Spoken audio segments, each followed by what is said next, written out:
Buen día. Miren, acerca del famoso tan tratado fideicomiso, ¿verdad? Últimamente hay como una especie de silencio. Debe ser un silencio táctico, esperando que sea conocido por el Consejo Económico y Social. Ahora bien, yo aprovecho este break, ¿verdad?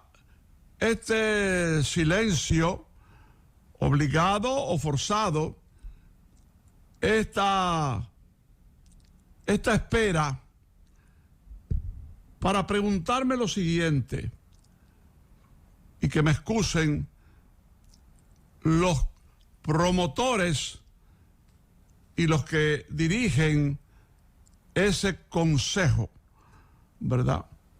Donde hay personas muy vinculadas a partidos políticos y no precisamente el partido que salió del poder, sino que el director, por ejemplo, de ese centro lo combatió de una manera muy dura e irrespetuosa, pero bueno, pasó factura y ahora pues está cobrando por el prestigio de la posición que tiene.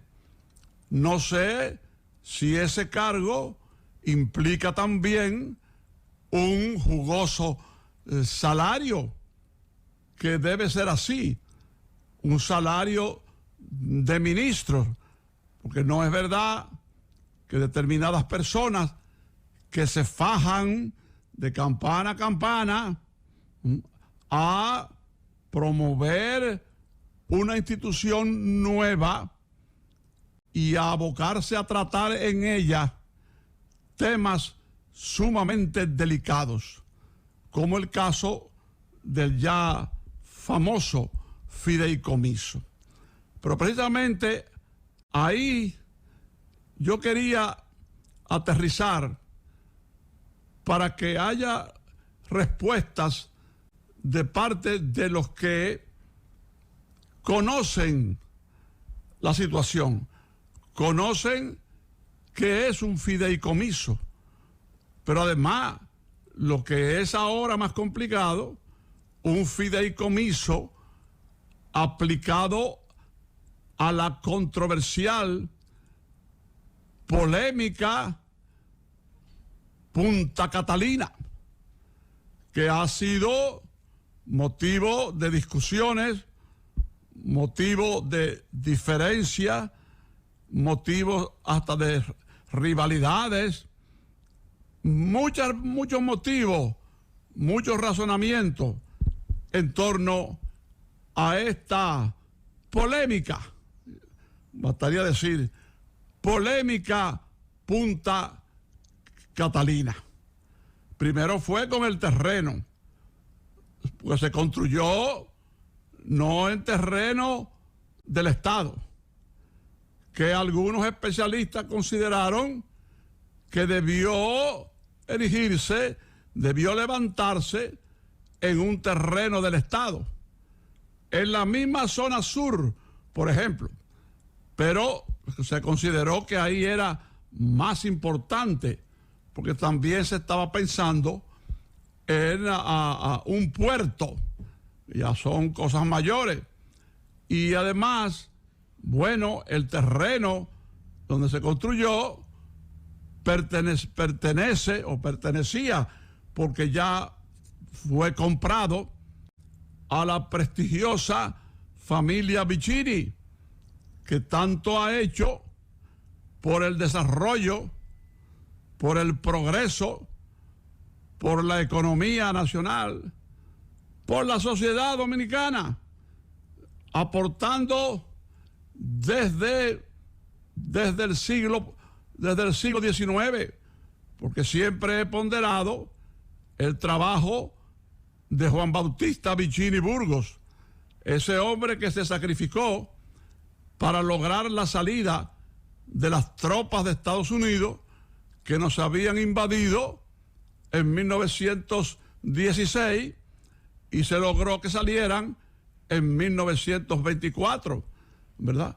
Entonces, en 1922, este hombre puso en riesgo su vida, su tranquilidad, puso en riesgo a su familia y se convirtió en presidente de la República para lograr un entendimiento político. Dije ahorita siglo, ¿qué siglo dije? Bueno, estamos hablando del propio siglo XX. Entonces puso todo su esfuerzo, sus relaciones, etcétera. Se convirtió en presidente de la República, pero no por la línea tradicional de ser presidente y de quedarse en el poder, de usar el poder para quedarse. No, este hombre que amaba la paz, que amaba la tranquilidad, que amaba el entendimiento entre los dominicanos, que amaba la desocupación del país, que se produjo finalmente en 1924, con grandes esfuerzos de Juan Bautista Vicini Burgos, esfuerzos que no han sido debidamente ponderados.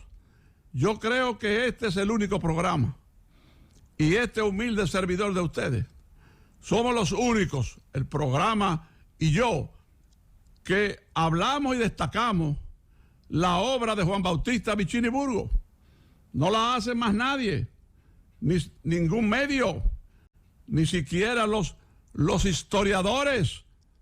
Y yo diría que ni siquiera la familia Vicini contrata a un historiador, que no soy yo, claro, para que escriba la biografía de este patriota, que en 1924 recogió su maletín y se fue para su casa, después de ser 2 años presidente de la República, después de luchar por la independencia nacional, por la liberación del suelo dominicano, por la salida de las tropas invasoras que había enviado el presidente estadounidense Woodrow Wilson. Yo creo que se ha sido injusto, ¿verdad?, que se ha ignorado lo que este hombre hizo. Propició la desocupación de su país, la liberación de las tropas invasoras, propició un proceso electoral limpio, democrático.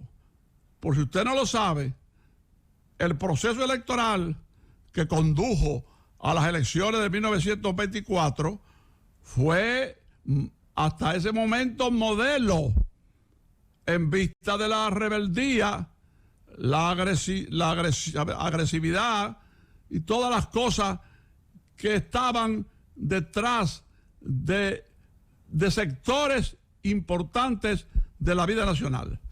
Pero encontraron un hombre, no solo un pacifista convencido, sino un hombre de carácter, un hombre de un gran valor, llamado Juan Bautista Vicini Burgos.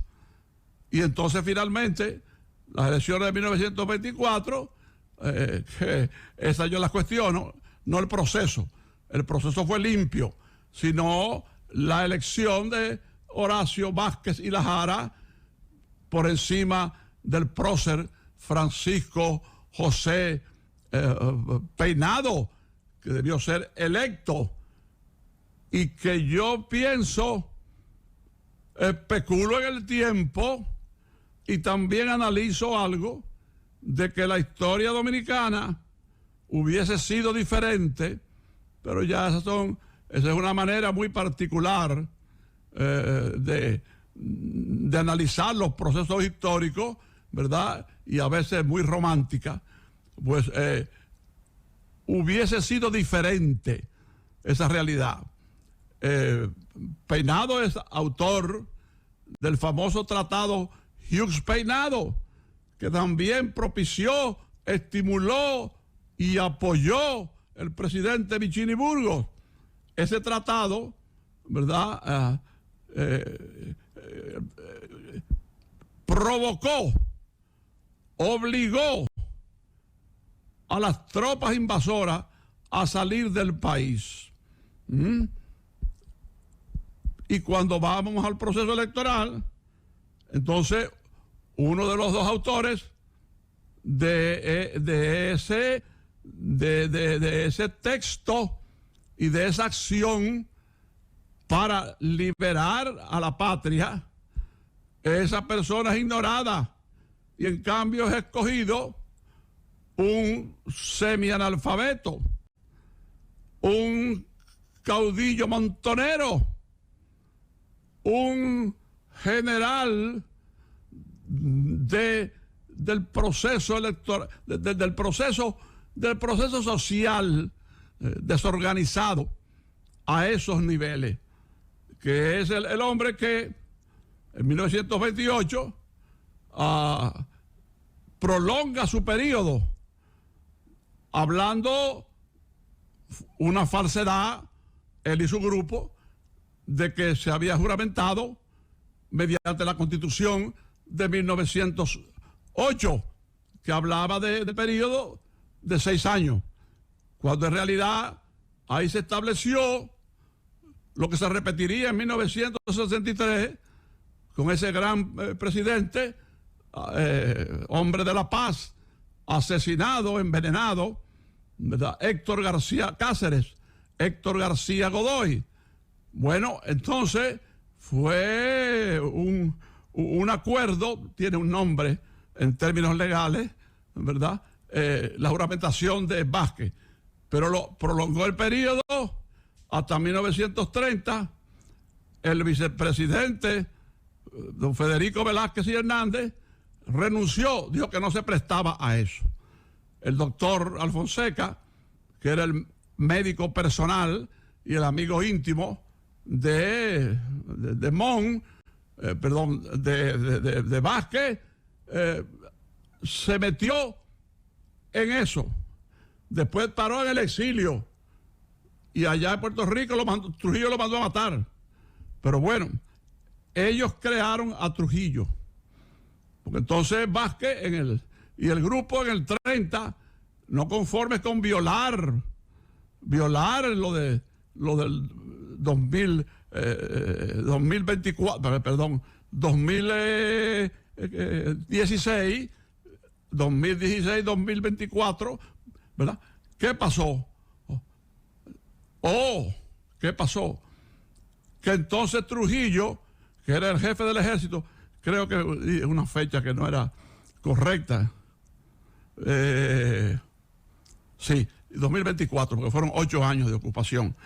Entonces Trujillo, que era jefe del ejército, siguió preparándose para asumir el poder y usó a los políticos que creyeron que estaban utilizando a Trujillo, sobre todo el grupo de Santiago, encabezado por Rafael Estrella Ureña, que era un gran jurista, un gran orador, pero sucede que Trujillo los estaba utilizando a ellos, lo cual hizo después cuando los mandó al exilio, los encarceló o los mató. Estrella Ureña logró el exilio en 1931, a pesar de ser vicepresidente de la República, y entonces, después, en 1945, regresó al país. Trujillo lo perdonó. No, ¿verdad? Sí, gracias, doctora García, que yo hablaba 16, 24, 30, el proceso funesto de Horacio Vázquez. Bueno, doctora, 1924 es cuando se juramenta por 4 años, y hasta el 28, pero lo prolonga hasta 1930. Ya hablé brevemente de eso. Entonces, les decía, ¿verdad? Se me fue el hilo, que el presidente Vicini Burgos tuvo una gran actuación y trató de que don Pancho Peinado, ¿verdad?, fuera el presidente de la República. Entonces esta gente en el 30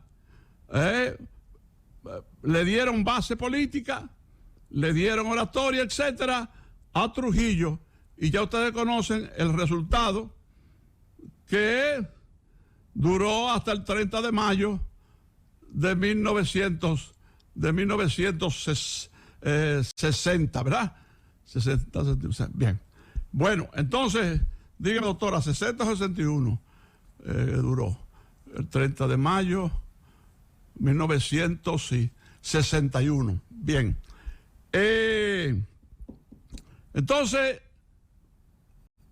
casi 32 años, por culpa en parte de ese sector, de ese grupo, y claro, en parte por culpa del apoyo que los intervencionistas le ofrecieron a Rafael Leónidas Trujillo Molina, que era coronel y llegó hasta generalísimo, o sea, cinco estrellas.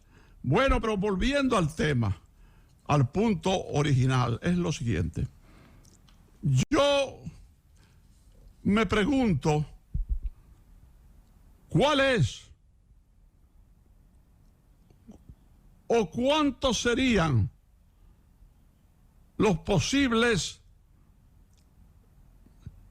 resultados cuando se apruebe el fideicomiso? Porque ha estado en el Senado, fue retirado, ha habido problemas en la Cámara de Diputados con la oposición, el presidente ha dado instrucciones en ese sentido, se ha enviado ahora a este comité de estudios, ¿verdad? Pero yo creo que lo más importante, me parece, ¿verdad?, así dándole un poquito de mente al asunto, ¿cuál es o cuáles son los posibles finales cuando se apruebe el fideicomiso? O sea, se aprueba el fideicomiso de Punta Catalina, ¿y qué podría incluirse en ese acuerdo, si es que lo hay? Porque la rivalidad es tan grande que, como yo dije ayer, y recuerdo que la doctora Tejada tuvo la amabilidad, ¿verdad?, de recordarlo. Yo dije que, bueno, ahí tenemos algo que puede parecerse al Código Penal, que tiene más de 20 años, dando vuelco, dando brinco, para aquí y para allá, y no se llega a nada. Entonces, podríamos con el asunto del fideicomiso de Punta Catalina llegar a un tranque, llegar a un punto donde, por razones de los que dispongan eso, va, repito, dando vueltas al globo. Ahora, vamos a poner que se apruebe, que el presidente le dé órdenes a este comité, asuntos económicos, sociales, etcétera, dé órdenes, y si no da órdenes, que diga, bueno, se acabó esta vaina, esto va al Senado con instrucciones de que se apruebe, y ya, lo antes posible, vamos a tener el fideicomiso de Punta Catalina. En ese caso hipotético, ¿cuál es o cuáles son, repito, los posibles finales cuando se apruebe el fideicomiso? ¿Qué medidas se tomarían? ¿Qué pasaría con el presente y el futuro de Punta Catalina? ¿Se mantendrá Punta Catalina dentro de la estructura del Estado? ¿O Punta Catalina pasará a la iniciativa privada? ¿O habrá un acuerdo que dispondrá una separación de la calidad, la categoría de influencia en esa empresa tan polémica, tan controversial, tan liosa? Así es que yo creo que los especialistas deben analizar esa situación y decir, bueno, si el fideicomiso se aprueba, habría esto, aquello y lo otro. De Punta Catalina se definiría esto, aquello y lo otro. Del presente de Punta Catalina y su futuro se determinaría esto, aquello y lo otro. ¿Ustedes comprenden? O sea que esa sería una orientación, porque, repito, no piensen que ahora que va al debate de ese comité habrá una decisión rápida. A lo mejor ni siquiera que no habrá una decisión rápida, sino que no habrá una decisión por mucho tiempo. Y el gobierno no está en eso. Y el presidente Abinader no está en eso. Está en definición. Y los intereses privados, ¿verdad? Incluso los intereses relacionados con el campo energético tampoco están en eso. Quieren una solución, quieren una definición. Entonces ahí es que yo entro pidiéndole a los especialistas que digan qué es lo que se puede lograr si es que se aprueba en ese consejo, ¿verdad?, el fideicomiso de Punta Catalina. ¿Cuáles serían los puntos claves? Aún con la oposición democrática de sectores que no estén de acuerdo. Pero si la mayoría lo decide y el presidente, que es un hombre democrático pero de carácter firme, dice, no, se acabó esta vaina, vamos para el Senado, y del Senado aplicamos el fideicomiso de Punta Catalina. Se acabó. Entonces, se acabó. ¿Y qué incluiría esa culminación? Es lo que yo me pregunto, quizás adelantándome a los acontecimientos.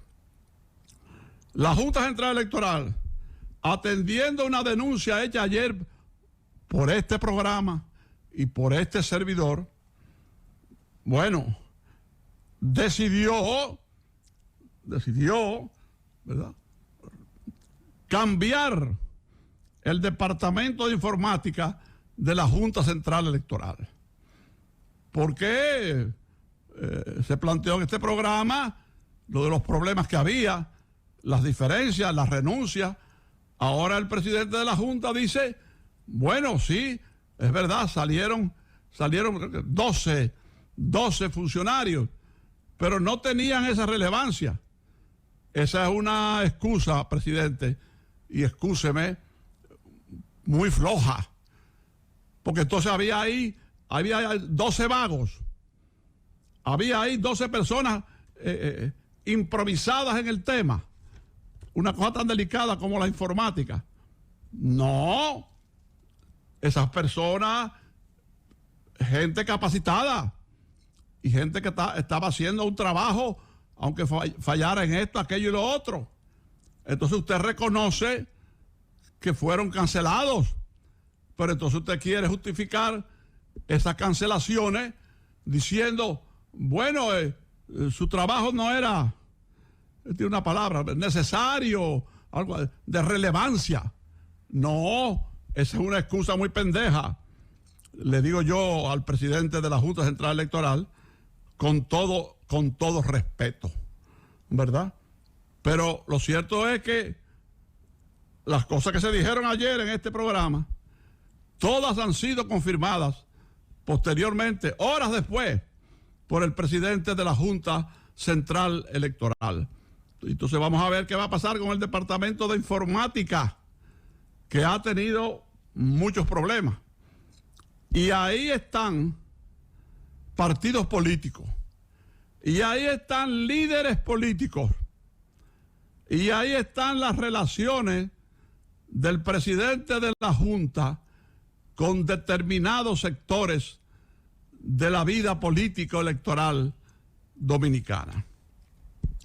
Miren, hay que felicitar de nuevo al Banco Central, porque hay que ser justos. Ser justo lo primero, dijo Duarte, ¿verdad? Padre de la separación, ideólogo de lo que pasó el 27 de febrero de 1844. Vamos a estar claros en eso.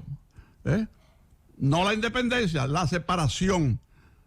Él que la ideó y la ejecutó el jefe político del movimiento, Francisco del Rosario Sánchez. Y claro, el general Ramón Matías Mella. Pero bueno, eso es otra cosa, o eso es parte de la cosa. Lo que yo quería decir es que este hombre está constantemente trabajando y no oculta ningún dato.